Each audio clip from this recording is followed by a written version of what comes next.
पाँच सुपारी और पाँच नारियलवा, पाँच हरदिया के गाँठ हो।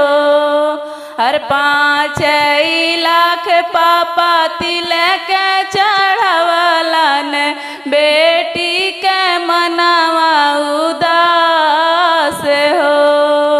हर 5 लाख पापा तिलक चढ़वलन, बेटी के मनवा उदास हो। किया तोहरे चुनरी धूमिल भैले बेटी, किया तोहरे लंगा बाटे छोट हो।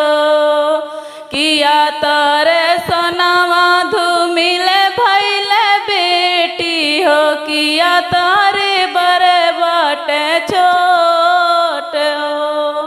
हर किया तोहरे मनवा धूमिल भैले बेटी हो, किया तोहरे बड़े बड़े छोट हो।